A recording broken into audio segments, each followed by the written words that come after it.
세 번째 질문으로 들어가겠습니다. 인증 관리에 대한 부분이고요.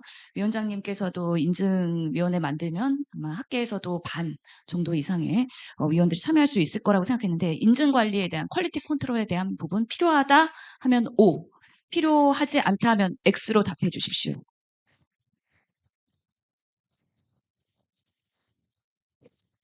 예, 감사합니다. 그러면은 먼저 X를 들어주신 전남대병원의 김도환 교수님께서 말씀 주십시오. 예, 인증이라는 게 이제 어떤 관점에서 어떻게 이루어지냐에 따라 한다는 것은 좀 고민스럽습니다. 근데 심플로 패스와 페일로 정해서 그걸 가지고 비용 차이를 줄지 아니면 응급의료센터나 외상센터처럼 최대 5억에서 최소 0원까지 센터별로 몇 가지 인증 항목을 만져가는 거에 따라서 줄 세우기를 해서 돈을 나눠서 이렇게 부과를 할지 그게 그 두 집단은 가능했던 게 국비가 들어가서 강력한 자원하고 인건비 보조가 있었기 때문에 가능했습니다. 근데 여기에서 이제 인증의 주체가 과연 어떤 식으로 어떻게 될지 좀 제가 봤을 때 오전에 얘기가 충분히 안 됐다고 생각을 하거든요. 그 인증이란 말 자체는 사실 A에서 보면 A가 되고 B에서 보면 B가 되는데 그 주체랑 과연 그다음에 자격이 있는지 어떤 사람이 한다면은 인증을 하려는 게 정부인지 아니면 학회인지 학회라고 하면 어떤 사람이 어떤 성질을 가지고 몇 명이 모여야 되는지 패스와 페이를 할 건지 계단을 할 건지 줄서기인지 이거에 대한 논의가 전혀 없는 상태에서 인증 자체를 시도한다는 거에서 저는 쉽게 동의하기는 좀 어려워서 X를 들었습니다. 중요한 말씀이신 것 같은데요. 위원회의 기능과 권위와 범위를 어디까지 해야 되느냐에 대한 논의가 충분히 되어야 오히려 옥상옥되지 않을까라는 우려를 부식시킬 수 있을 것 같습니다. 그래서 지금까지 여러 토론을 통해서 나온 게 사실 인디케이션, 컨트라 인디케이션도 뭔가 플랫폼이 있어서 정기적으로 미팅을 하면서 현장의 의견을 반영할 수 있는 거버넌스가 필요하다고 생각을 했는데 그 거버넌스가 인증제와 동일하게 가야 되는지 아니면 분리되어 가는지도 되게 고민이 될 것 같거든요. 그러면서 교수님들의 의견도 여쭤보고 싶은데 분리돼서 가야 된다라고 하면 O 해주시고요. 아니면 인증제에 다 담아서 거기서 모든 재배치든 컨트라 인디케이션이든 인디케이션이든 모든 에크모에 대한 관리를 한꺼번에 해야 되는지 그 부분에 대한 거를 좀 의견을 여쭙고 싶어서요. 다시 말씀드리지만 분리돼서 가야 된다 하면은 O 그리고 한 바구니에 담아야 된다 하면 X. 그래서 이거는 사실 제가 응급으로 만든 퀘스천이기 때문에 아마 구분하실 것 같은데 들어주십시오. 따로 가야 된다가 O고 한 바구니에 가야 된다가 X. 따로 가야 된다가 O. 한 바구니. 그러면은 우선 X 들어주신 교수님부터 말씀을 하면 우리가 인증 기구에 대한 것들에 대한 토론이 될 것 같아서요.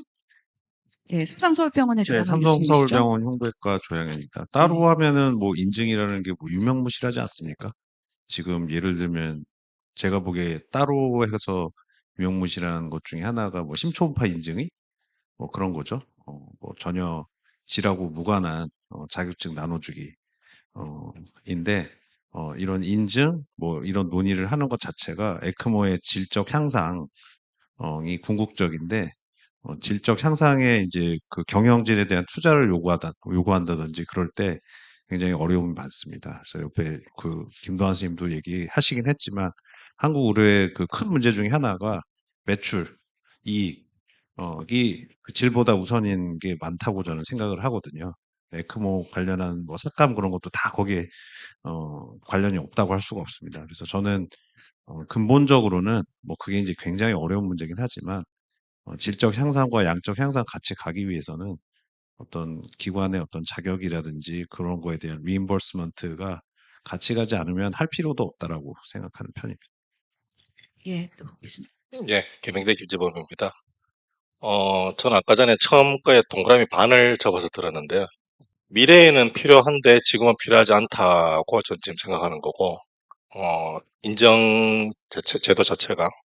아까도 제가 이야기 드렸지만 지금 현재 이야기하고 있는 게 결국에는 모든 사람들이 생각을 합니다. 인증제가 필요하다고. 왜냐하면, 에크모를 돌리고 제가 딴 데 환자들을 받아보고 뭐 이렇게 하다 보면은, 어, 왜 이런 환자까지 돌렸지? 라는 생각이 드는 환자들도 틀림없이 있습니다. 그런 환자들이 아까 아마 정인 선생님이 이야기하지 않았지만 케이스가 적은 병원들에서 그런 게 전국에서 산적에서 발생할 수 있는 거고 아마 시병원에서도 그런 걸 컨트롤하기를 원해서 아마 이렇게 제도를 만들고 있는 거라고 생각을 하긴 합니다.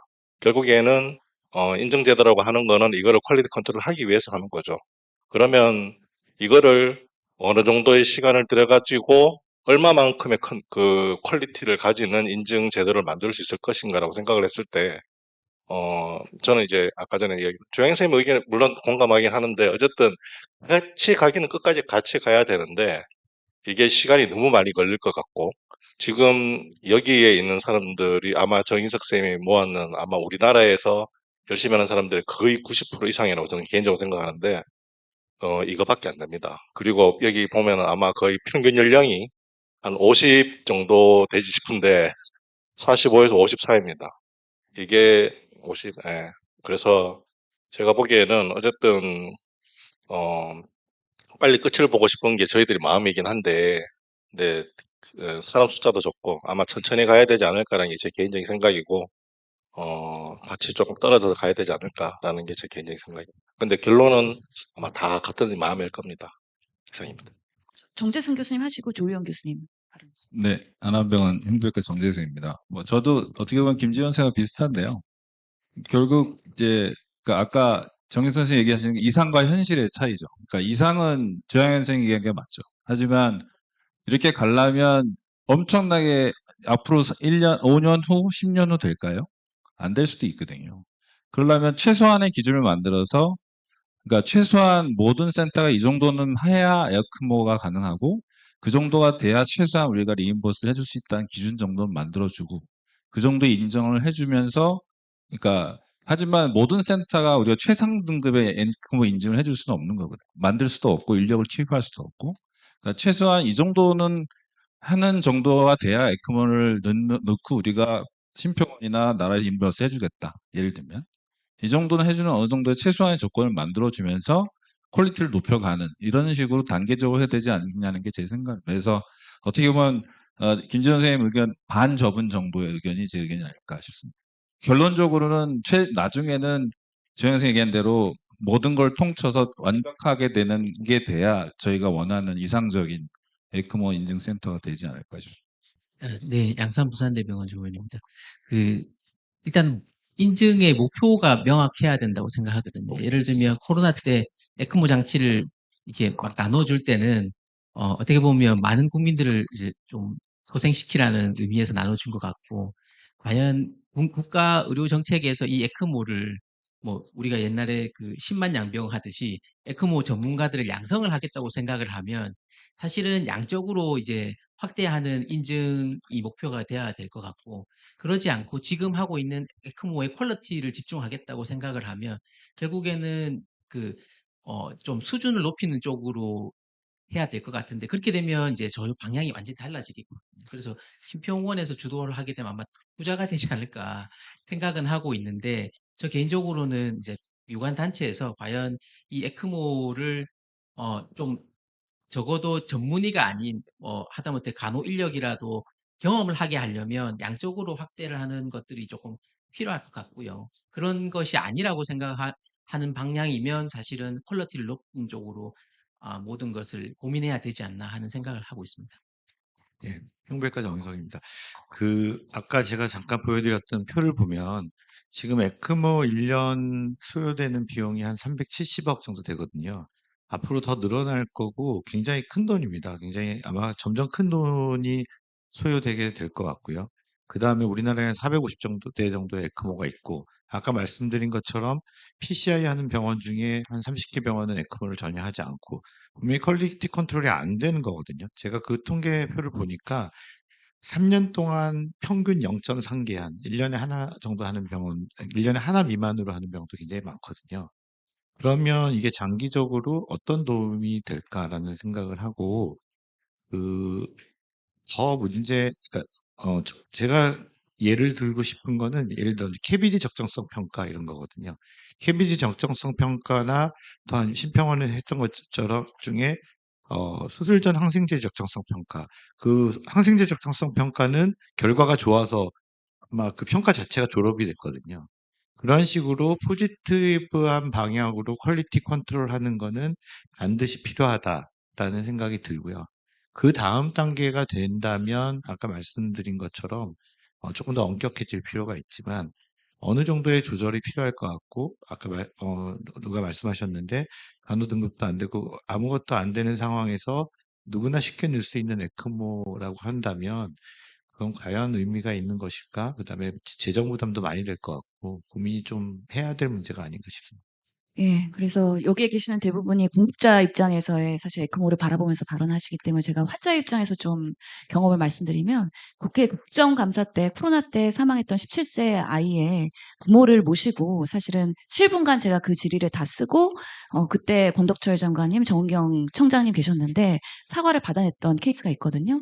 근데 그 아이의 질문을 저희가 준비하면서 의무 기록 이만큼을 받아갖고 다 리뷰를 하는데 어 보호자가 그러시더라고요. "에크모 세팅에 있어서 착오가 있었다."라는 얘기를 현장에서 들었다. 물론 소송으로 가지 않았기 때문에 저희가 더 그걸 규명하지는 않았습니다. 그렇긴 하지만 환자 입장에서는 에크모를 달았을 때 이 아이가 사실 뉴모니아 sepsis로 가 가지고 에크모까지 가게 됐는데 정말 이 에크모를 다는 의료진이 적절하면서도 이걸 제대로 관리를 하면서 치료가 이행됐는지에 대해서 환자들은 되게 궁금하거든요. 그래서 이 병원에서 내가 에크모를 단다고 했을 때 안정적으로 믿고 신뢰할 수 있을까?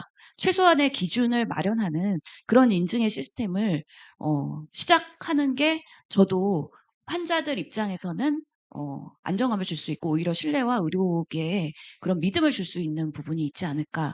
지금은 사실 어느 병원에서 어떻게 에크모 치료를 해야 되는지 국민들은 아무 정보가 없기 때문에 급하게 가고 믿고 그냥 몸을 맡기고 생명을 맡길 수밖에 없는데 언제까지 이렇게 하는 것이 좋은지에 대해서도 우리가 충분히 토론을 환자 시각에서 한번 해야 된다. 그런 면에서 사실은 이제 통계랑 데이터 얘기 나올 텐데 제대로 된 케이스 그리고 아쉬웠던 케이스 이런 것들 우리가 뭔가 데스 컨퍼런스 하면서 하는 경우들 있잖아요. 그런 것들이 조금은 내부에서 공고하게 좀 쌓였으면 좋겠다라는 환자의 바람이 있습니다.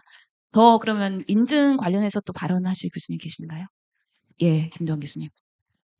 이- 이제 정인석 교수님께서 캐비지 적정성 평가하고 항생제 적정성 평가를 예를 드셨는데 이 적정성 평가와 인증은 다르다고 생각을 합니다.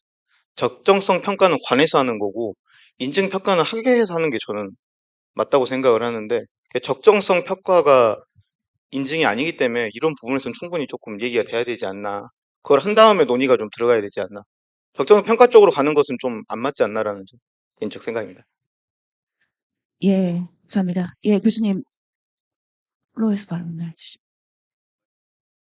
네, 저는 흉부외과에 있는 정인석이고 지금 신현영 전 의원님이 저희 첫 번째 세션 때 그때 안 계셨던 내용이어서 앞에 세션 때도 아마 저희가 상당히 첨예하게 얘기를 나눴던 내용이었던 것 같습니다. 반대 의견을 강력하게 시사하고 계시는 김도환 교수님은 저랑 같은 병원에서 에크모 환자를 저랑 같이 얘기를 항상 나누고 있는 분인데 그런 생각을 갖고 계셨는지 오늘 이 자리에서 처음으로 근데 저 얘기가 사실은 가장 바닥 인심이라고 생각을 했거든요. 그래서 에크모 인증에 대해서 누구보다도 강하게 지금 열심히 주장을 하고 있는 저 입장에서 굉장히 귀담아 들어야 되는 그런 내용이라고 생각을 하는데요. 사실 작년에 정우석 선생님하고 저희가 흉부외과 학회 주도로 해가지고 에크모 인증을 그냥 시도를 해버리자. 시범 사업이라고 생각하고 부담이 되고 반대가 심하더라도 한번 해버리자라고 사실 거의 결정을 했던 적도 있었는데 그렇게 하면은 큰 난리 나겠다라고 생각을 했었거든요. 그래서 에크모 인증에 대해서는 정말 조심스럽게 접근을 해야 될 문제라고 생각을 하고 논란이 되고 있는 적정성 평가라든가 이런 부분은 저희들이 조금만 더 관심 있게 우리나라 의료제에 대해서 살펴보면은 인증하고는 좀 다르다는 것은 저희들이 잘 알고 있습니다. 하지만은 조금 더 강력한 제도로 저희들이 이걸 보완하기 위해서는 정부 주도의 어떤 제도에 저희 에크모 인증을 조금 더 힘을 실어볼 수 있는 제도라는 점에서 사실은 또 그게 또 동떨어진 제도는 아니라고 생각을 해서 이런 모든 제도에 대해서 오늘 좋은 얘기를 나눈 이 내용들을 잘 모아가지고 나중에 좀 더 보완해 보도록 그렇게 하겠습니다. 예, 배장환 교수님. 이게 되게 어려운 얘기죠. 그러니까 네. 기존에 실패했던 사례를 한번 분석을 해보면 될 거라고 생각합니다. 심근경색증 AMI 평가했다가 심평원하고 심장학회도 지금까지 15년째 말을 안 하는 사이가 돼버렸죠. 이게 뭐 실패한 케이스입니다. 그 줄 세우기의 실패거든요. 줄 세우기. 타이트하게 관리하자고 해갖고 1등부터 10등까지 했더니 10등에 있는 사람들한테 어떻게 했냐면 1등에서 받은 거를 갖다가 뭐 까서 내준다 막 이렇게 돼가지고 틀어져 버린 거예요. 그다음부터 안 들어가죠. 인증은 그거랑 굉장히 다르죠. 제가 생각하기엔 인증은 어떤 거냐면은 최소한의 블로킹을 하자는 겁니다. 여기는 도저히 하면 안 되겠다. 이런 거를 만드는 거죠. 심혈관 중재학회에서 그 심혈관 중재 인증이하고 센터 인증을 하고 있죠. 물론 지금도 별로 영양가는 없어요. 오히려 일거리만 늘죠. 근데 지금 제가 드리고 싶은 얘기는 뭐냐면은 최소한의 브레이크를 거는 거를 학회에서 마련을 하고, 그리고 심사평가원의 존재 이유는 심사하려고 평가하고 있는 거거든요. 평가의 저기를 모두 다 학회가 갖는 거는 제가 생각하기에는 영속성이 있고도 떨어진다고 생각해서. 그런데 리임버스가 아니라도 다른 당근이 항상 있거든요. 예를 들어서 새로운 정책이라든가 이런 걸 낼 때 인증제를 활용하는 방법이 굉장히 효과적이기도 합니다. 예를 들어서 뭐 이게 성공이냐 실패냐 그런 걸 떠나서 심혈관계, 심근경색증 환자, 뇌졸중 환자 네트워크 사업을 할 때 거기에 평가 기준 중에 구조건이 어떤 게 있었냐면은 인증 의사가 몇 명이 있느냐, 인증 센터이냐 이런 게 들어갔어요. 그러면 어떻게 되냐면 어떻게 다음 스트래터지에 다음 정책에서도 거기에 안 들어와 있는 저쪽에 있는 낮은 등급이라고 하는 병원이 네거티브 셀렉션이 돼버리는 거잖아요.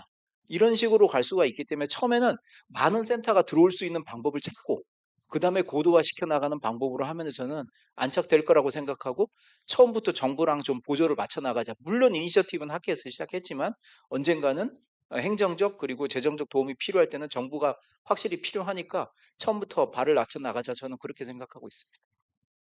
예, 조영 교수님.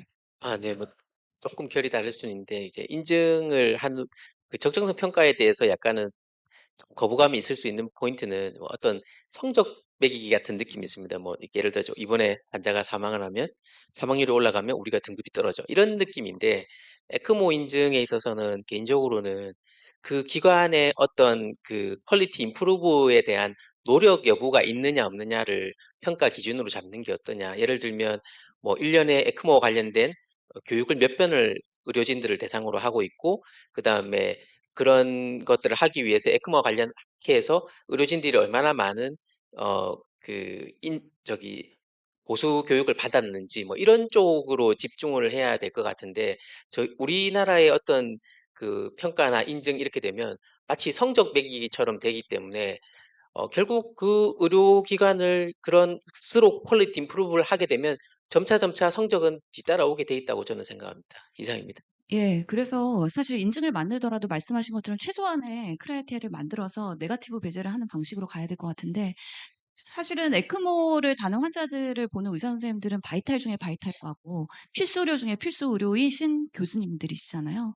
그렇기 때문에 안 그래도 지금 필수 의료 붕괴랑 의료 대란으로 많이 힘든 상황에서 그것이 또 규제 강화로 가면 안 되고 당연히 줄 세우로 되면 안 된다는 생각이 들고요. 특히 여기 계신 분들이 대부분 50대라고 하시는 거 아닙니까? 그렇기 때문에 이것이 인증이 또 유입을 하는 데 있어서 허들이 되면 안 되겠다라는 생각이 드는데요. 그 중증일수록 포지티브 인센티브 방식으로의 규제로 전환해야 되고 최소한의 크라이테리아를 만들자. 저는 그런 생각 갖고 있거든요. 장현수 위원장님, 만약에 인증제 한다 그러면 어떤 방식으로 좀 운영이 그런 제도들이 만들어져야 될지 좀 의견 주시면 감사하겠습니다. 제 입장에서는 저희가 심혈관 중재학회에서 인증제 해보고 있는데 인증제 하면서 많이 좋아져요, 퀄리티가. 그래서 학회 주도로 하는 거죠. 학회 주도로 해서 퀄리티가 좋아지면 제가 아까 잠깐 말씀드렸지만 인증제인 기관과 비인증제 기관의 차이를 저희가 데이터로 만들고 그걸 복지부하고 협의하고 그 다음에 그 인증제를 어떻게 활용할 건지, 그리고 에크모 같은 경우는 지역 에크모 센터는 어떻게 만들 건지, 어떻게 리임버스 할 건지 이런 거가 이제 이야기가 가능한데, 그게 전혀 시도가 안 되고 있으면 아무것도 할 수가 없는 거죠. 네, 그래서 아까 말씀드렸지만 가능하면 심플하게라도 인증제를 했으면 좋겠고, 인증제 하면은 관심들이 많습니다. 그리고 파라메디컬 퍼스널들이 교육이 많이 되기 때문에 퀄리티가 확실히 좋아져요.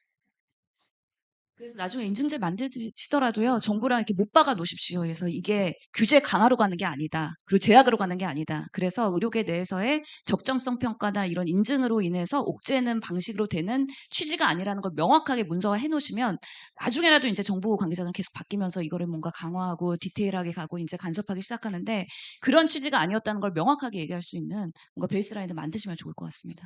그러면 예, 교수님. 에크모 현직에서 굉장히 열심히 활동하고 계시는 체외순환사 선생님들을 비롯한 에크모 스페셜리스트 선생님들이 많이 참석을 하고 계시는데 혹시 그분들 중에 한 분 정도 의견을 한번 들어보면 어떨까라고 좀 한번 제안을 드려보고 싶습니다. 예, 지금 시간이 좀 많이 소비되긴 했는데요. 마지막 질문이 최순환사 분들에 대한 인력에 대한 얘기긴 하지만 우선 인증제에 대해서도 우리 순환사 선생님께서 의견이 있으시면 부탁드리겠습니다. 네, 감사합니다. 안녕하세요. 저 한림대 강남성심병원의 배성진이라고 합니다. 최연사로 일을 하고 있고요. 앞에서 제가 얘기를 잠깐 들었는데 너무 좋으신 말씀들을 많았는데, 그러니까 결론적으로 저는 에크모 인증제가 향후에는 꼭 실시돼야 한다고 생각을 합니다. 아까 말씀드린 대로 뭐 교육적인 면 아니면 또 그런 병원에 대한 그런 그 생양 평준화 이런 것들을 위해서라도 그 에크모 인증제가 조금씩 실시가 되는 게 훨씬 더 뭐 각 병원들, 기관들뿐만 아니라 전체 의료계 내에서도 도움이 많이 될 거라고 생각합니다. 네, 예, 감사합니다. 감사합니다.